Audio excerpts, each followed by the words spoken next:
Hello everyone, welcome to Sanjay Suvan classes. आज हम लोग बात करेंगे हाउ टू क्रैक नेस्ट जैसा कि इसका जो है national entrance screening test. NEST का फुल फॉर्म होता है नेशनल एंट्रेंस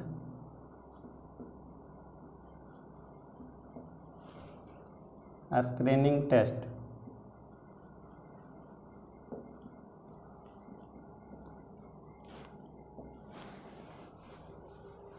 आज का वीडियो वैसे स्टूडेंट के लिए बनाए हैं जो कि हायर स्टडीज करना चाहते हैं।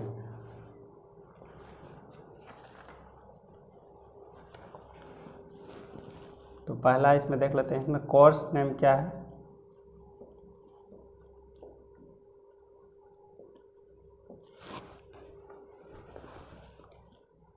Five year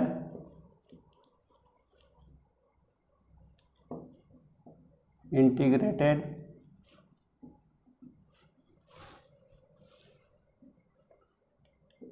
MSc programme.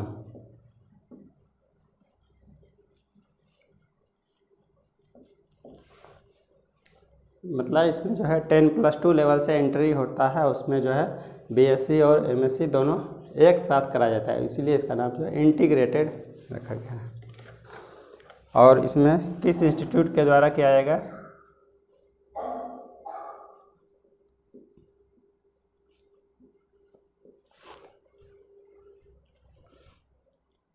Nicer.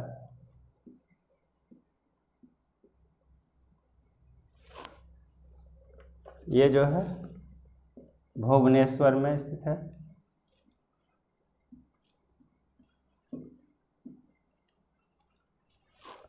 Odisha. इसका फुल फॉर्म जो है नेशनल इंस्टीट्यूट ऑफ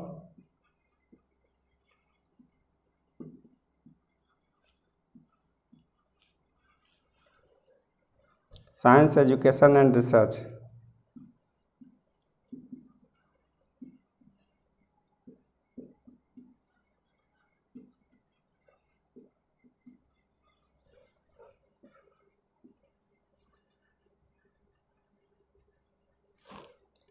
इस टेस्ट के द्वारा नेक्स्ट में क्वालिफाई करने के बाद इसमें एडमिशन मिलेगा नाइसर भुवनेश्वर में। और दूसरा जो है दूसरा इंस्टीट्यूट है university of Mumbai.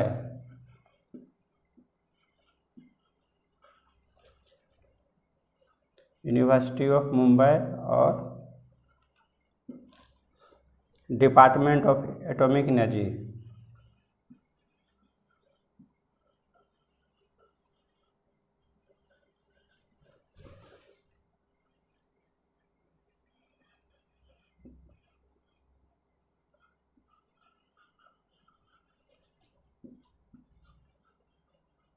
Government of India.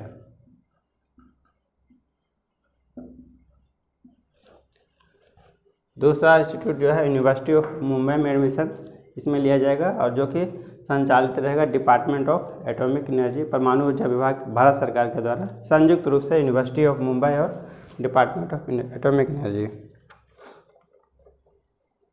इसके अंतर्गत जो है अब देख लेते हैं इसमें कौन कौन सा सब्जेक्ट जो है इसमें पढ़ाई होती है।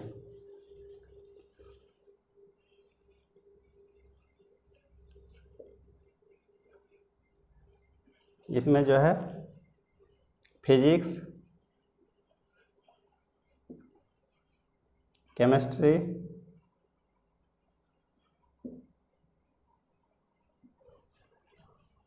बायोलॉजी और मैथमेटिक्स।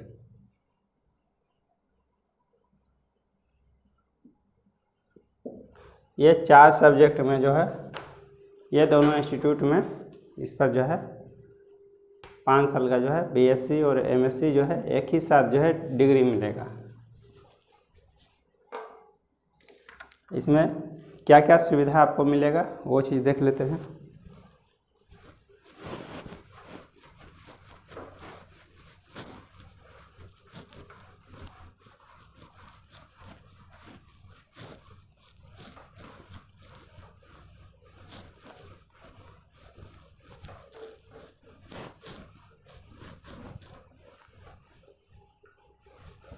इसके अंतर्गत जो है आपको फेलोशिप प्रदान किया जाएगा भारत सरकार के द्वारा, scholarship.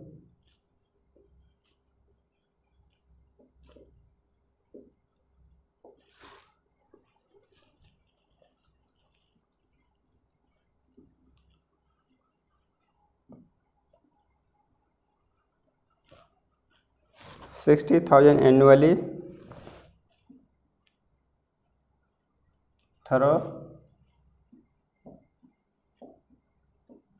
Disha programme of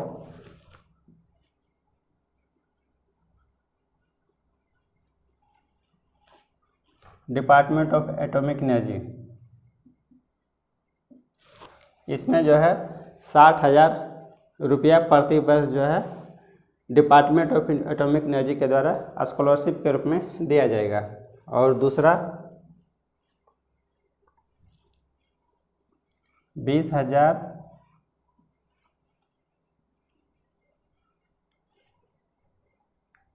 per annum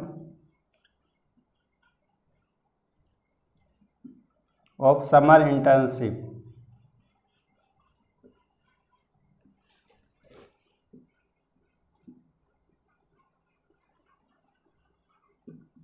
और इसके अलावा 60,000 के अलावा 20,000 प्रति वर्ष जो है ग्रीष्मकालीन समर इंटर्नशिप के लिए जो है आपको अलग से दिया जाएगा। तो इसमें जो है 80,000 रुपये सालाना जो है छात्रवृत्ति आपको ये दोनों इंस्टीट्यूट में मिलेगा।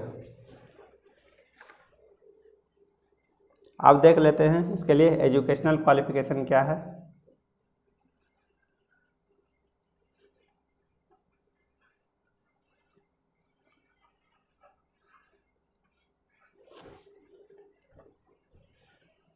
पहला तो होना चाहिए रेगुलर कोर्स में डिग्री होना चाहिए, regular science stream.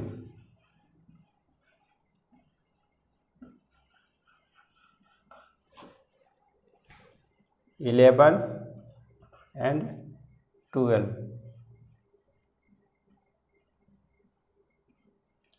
Science stream में जो है 11 और 12 होना चाहिए। और वो भी रेगुलर कोर्स से, डिस्टेंस से यहाँ पर नहीं मांगा जा रहा है। सिर्फ जो लोग रेगुलर से पास किए हैं साइंस स्ट्रीम में 11, 12 या फिर अपियर हो रहे हैं 12 के लिए, वैसे लोगों के लिए ये स्कॉलरशिप, ये एग्ज़ाम है। दूसरा कंडीशन है पास्ड इन 2020 और 2021। 2020 में जो है साइंस स्ट्रीम से 12 पास किए हैं या फिर 2021 में साइंस स्ट्रीम से 12 पास किए हैं, उन लोगों के लिए है। या फिर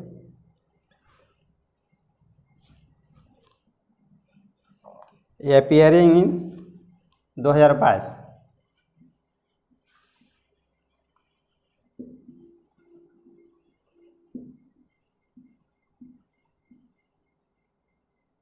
दो 2020 में जो है 12 पास किए हैं या फिर 2021 में 12 पास किए हैं या फिर जो है 2022 में जो है अपीयर हो रहे हैं 12 क्लास में साइंस सब्जेक्ट से, उन लोगों के लिए है। और तीसरा कंडीशन है इसमें 60% मार्क्स होना चाहिए। आईएससी में जो है 60% मार्क्स जनरल कैटेगरी के लिए है और 55% मार्क्स SC, ST और फिजिकली हैंडीकैप्ड कैंडिडेट के लिए है। जो लोग विकलांग हैं, दिव्यांगजन हैं, उन लोगों के लिए ये 55% मार्क्स है SC और ST कैटेगरी के लिए। जनरल के जो 60% मार्क्स इसमें होना चाहिए। तो ये 3 कंडीशन इसमें जो है पूरा करना पड़ेगा। पहला तो जो है रेगुलर कोर्स होना चाहिए, रेगुलर मोड में साइंस स्ट्रीम से 12 पास होना चाहिए। दूसरा कंडीशन है 2020 में या फिर 2021 में पास किए हों या फिर जो है 2022 में जो है आप अपीयर हो रहे हैं। और तीसरा जो है 60% मार्क्स आपको तीनों सब्जेक्ट मिला करके साइंस सब्जेक्ट से आपका होना चाहिए। आप देख लेते हैं इसमें, इसके लिए एज लिमिट कितना है। तो इसमें तो एज लिमिट तो ऐसे ही पता चल रहा है कि आपका जो है 2020 में पास होना चाहिए या फिर 2021 में जो है, या फिर तो एज लिमिट तो वहाँ से भी क्लियर हो रहा है।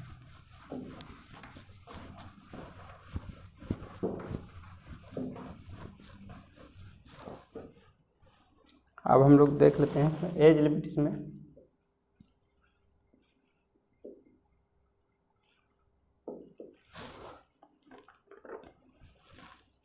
जनरल या ओबीसी के लिए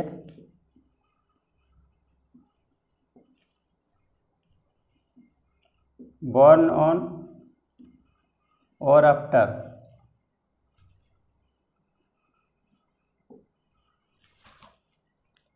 1 अगस्त 2022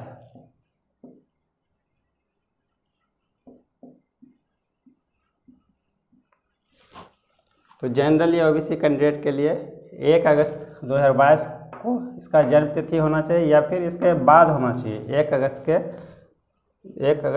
2022 का होना चाहिए। 2002 होगा, इसमें 22 नहीं होगा। 1 अगस्त 2002 का डेट होना चाहिए या फिर 1 अगस्त 2002 के बाद का होना चाहिए।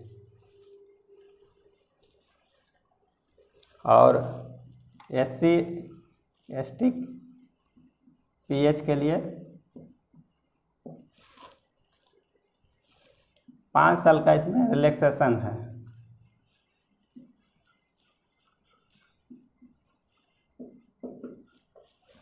इसे 1 अगस्त 2002 जो है इसमें टाइम लिमिट दिया हुआ है। इसके बाद का जो है इस जनरल या ओबीसी के लिए है, इसमें जो है आपको 5 साल ज़्यादा भी एज रहेगा तो इसमें आप उसके लिए एलिजिबल हैं। अब हम लोग देख लेते हैं नंबर ऑफ सीट्स इसमें कितना रहता है।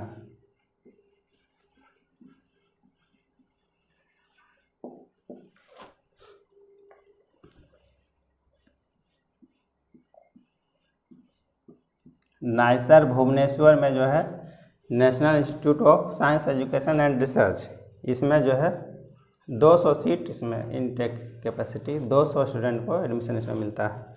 और दूसरा यूनिवर्सिटी ऑफ मुंबई और डिपार्टमेंट ऑफ एटॉमिक एनर्जी, ये दोनों का जो संयुक्त रूप से जो प्रोग्राम चलता है उसमें 57 स्टूडेंट को एडमिशन मिलता है।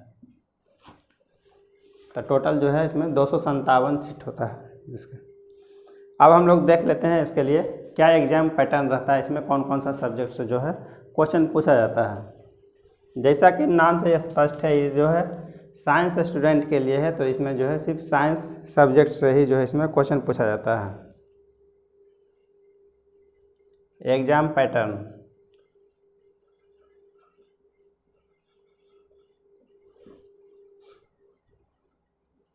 इसके लिए जो है CBT होता है, कंप्यूटर बेस्ड टेस्ट। ये होगा 3 घंटा 30 मिनट का होता है।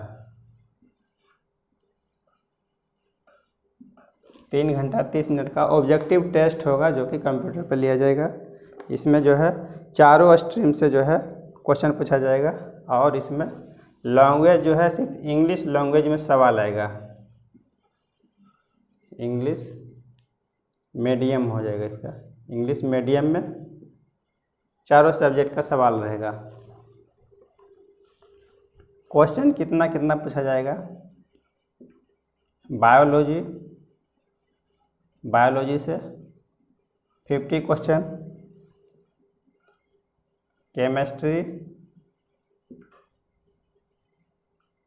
केमिस्ट्री से 50 क्वेश्चन और मैथमेटिक्स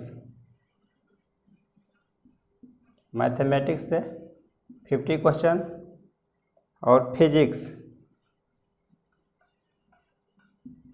से भी 50 क्वेश्चन। टोटल जो है 200 क्वेश्चन से रहेगा। और अब आगे बताते हैं, इसमें जो है आप चाहें तो जो है चारों सब्जेक्ट को हल कर सकते हैं, नहीं तो फिर जो है आप 3 सब्जेक्ट को तो आपको कंपलसरी हल करना ही पड़ेगा।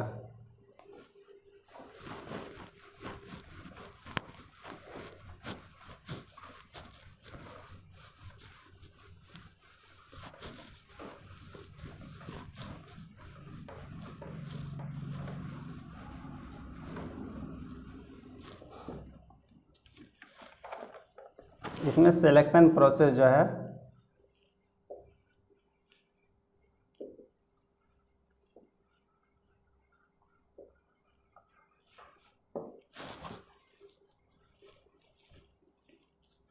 बेस्ट 3 स्कोर, ये बेस्ट 3 स्कोर्स को देखा जाता है। मतलब जो है इसमें अगर आप जो है तीन सेक्शन सॉल्व करते हैं तो आपको जो है 3 सेक्शन ही उसमें चेक किया जाएगा। इवैल्यूएशन जो होगा 3 सेक्शन का होगा, लेकिन इसमें आपको सुविधा दिया गया है, आप चाहें तो इसमें चारों सेक्शन को हल कर सकते हैं। और लेकिन जो है जिसमें आपका ज़्यादा स्कोर रहेगा, मैक्सिमम 3 पेपर का ज़्यादा स्कोर रहेगा, वो जो है आपका मेरिट पेपर के लिए तैयार किया जाएगा। मेरिट पेपर के लिए आपको उसमें जांच किया जाएगा। लेकिन जिसमें आपको कम नंबर रहेगा तो उस पेपर को आपको छोड़ दिया जाएगा, बाकी 3 पेपर को वो मेरिट बनाने के लिए उसका निर्धारण होगा। तो इसलिए इसमें जो है एक फ़ायदा है कि आप जो है चारों पेपर को सॉल्व कर सकते हैं, बशर्ते कि आप जो है चारों पेपर का पढ़ाई किए हैं। वैसे तो 3 पेपर तो जनरली तो सभी स्टूडेंट पढ़ते ही हैं, फिजिक्स केमिस्ट्री बायोलॉजी, या तो फिर जो है फिजिक्स केमिस्ट्री मैथ। लेकिन जो है मैथ बायोलॉजी दोनों अगर पढ़ते हैं तो लेकिन उनके लिए बेनिफिट है कि आप जो है चारों पेपर को सॉल्व कर सकते हैं। बायोलॉजी या मैथ में जिसमें आपका ज़्यादा नंबर आएगा उसमें जो है आपका मेरिट के लिए निर्धारण किया जाएगा। तो इसमें बेस्ट 3 स्कोर्स, इस बात का ध्यान रखना है कि जिसमें आपका सबसे ज़्यादा नंबर आएगा वो आपका मेरिट के लिए डिसाइड किया जाएगा। तो इसमें जो है क्वेश्चन तो सभी हल करना पड़ेगा। सिलेबस इसमें देख लेते हैं। इसके लिए सिलेबस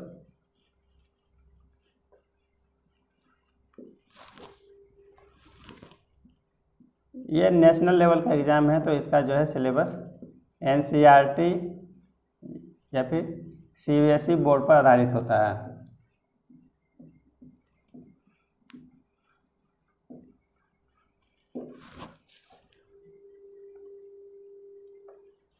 CBSE पैटर्न इसका जो है 11 और 12 का जो है NCERT का जो सिलेबस होता है, NCERT का या फिर CBSE का, उसी पैटर्न पर इसका आधारित होता है। आप देख लेते हैं इसमें जो है, जैसा कि ये जो है नेशनल लेवल का एग्ज़ाम है और इसमें जो है सीट लिमिटेड रहता है, तो इसका जो है कट ऑफ जो है इसका काफ़ी हाई हो जाता है। इसका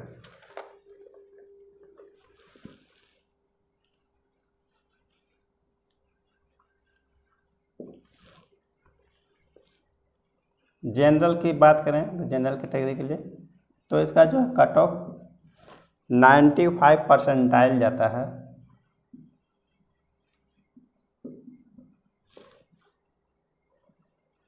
OBC के लिए 90 परसेंटाइल,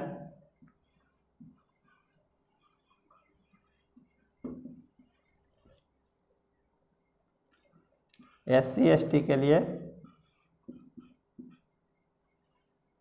75 परसेंटाइल।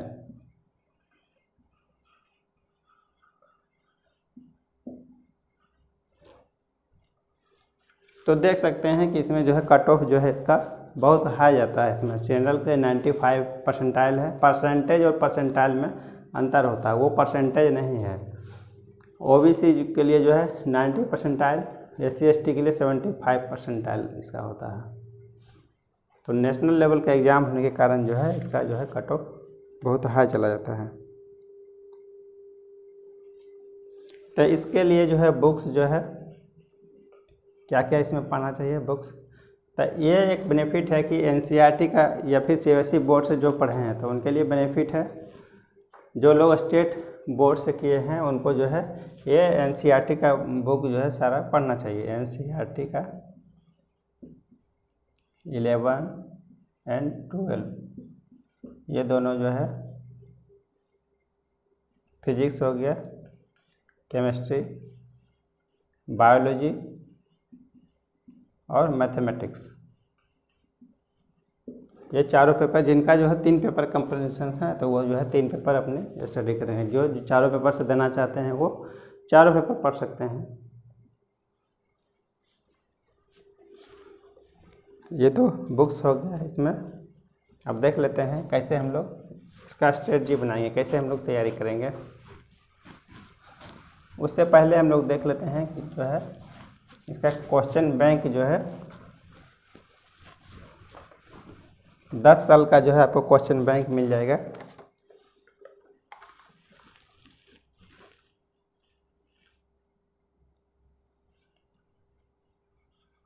www.nestexam.in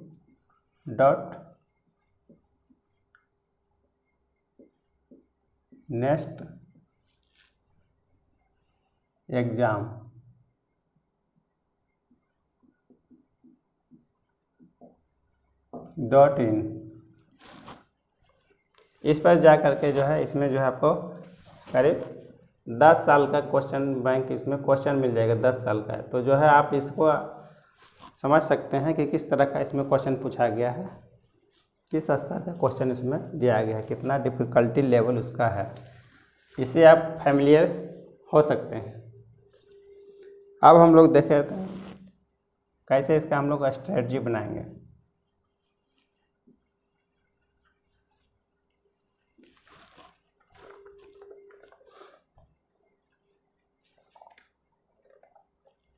तो इसमें जो है आपका बेस्ट 3 स्कोर देखा जाएगा। कोई भी जो है पेपर से आप जो है इसमें बनाते हैं तो सबसे मैक्सिमम जो है 3 पेपर में जो है आपका जो नंबर आएगा उसको मेरिट निर्धारण में इसका इस्तेमाल किया जाएगा। तो इस पहला तो हो जाएगा इसमें अटैम्प्ट जो है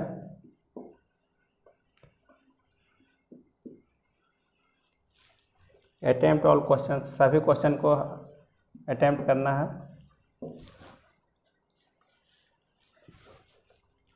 मॉक टेस्ट ज़्यादा से ज़्यादा देना है, मॉक टेस्ट।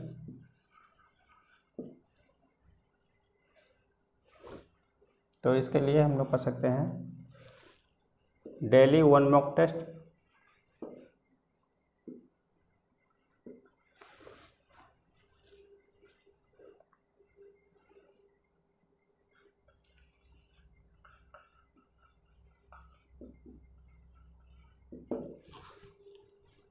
वो फिजिक्स केमिस्ट्री का अगर देखेंगे आप अगर क्वेश्चन बैंक तो इसमें जो है न्यूमेरिकल से सवाल ज़्यादा पूछा जाता है। इसमें जो है न्यूमेरिकल,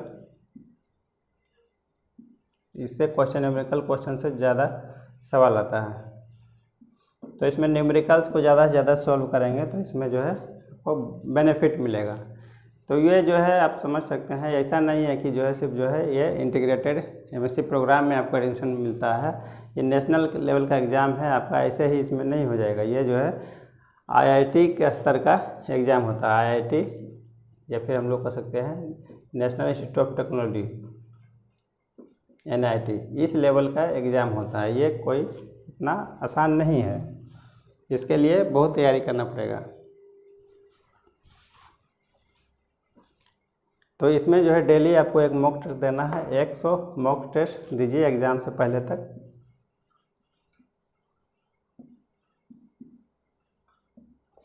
एग्ज़ाम प्रिपरेशन को 2 भागों में हम लोग बांट सकते हैं।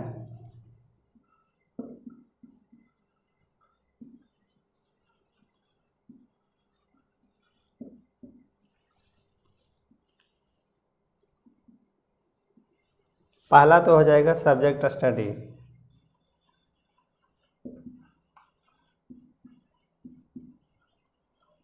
जो भी हम लोग पढ़ते हैं, जो भी सब्जेक्ट तैयार करते हैं वो इसके अंतर्गत आता है, सब्जेक्ट स्टडी। दूसरा होता है इसमें सेल्फ इवैल्यूएशन।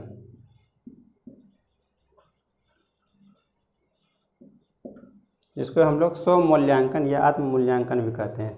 तो अगर इसके लिए आप जो है 50% टाइम देते हैं तो आपको जो है सेल्फ इवैल्यूएशन के लिए भी जो है इसको लिए भी आपको 50% टाइम देना पड़ेगा। इसी के अंतर्गत जो है सेल्फ इवैल्यूएशन, अपना मूल्यांकन कैसे करेंगे, अपने आपको कैसे जांचेंगे, तो उसके लिए जो है आपको मॉक टेस्ट देना पड़ेगा। डेली एक मॉक टेस्ट दीजिए, उससे पता चल जाएगा कि आपका कितना तैयारी अच्छी है। तो सेल्फ इवैल्यूएशन में तो इसमें मॉक टेस्ट आ गया,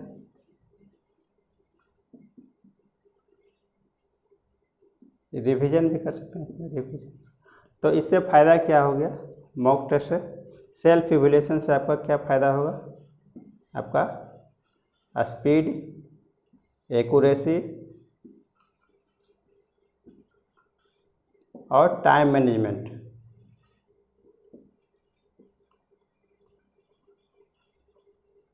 तीनों में सुधार कर सकते हैं। इसके लिए जो है आप अपना स्पीड बनाने का स्पीड बढ़ा सकते हैं।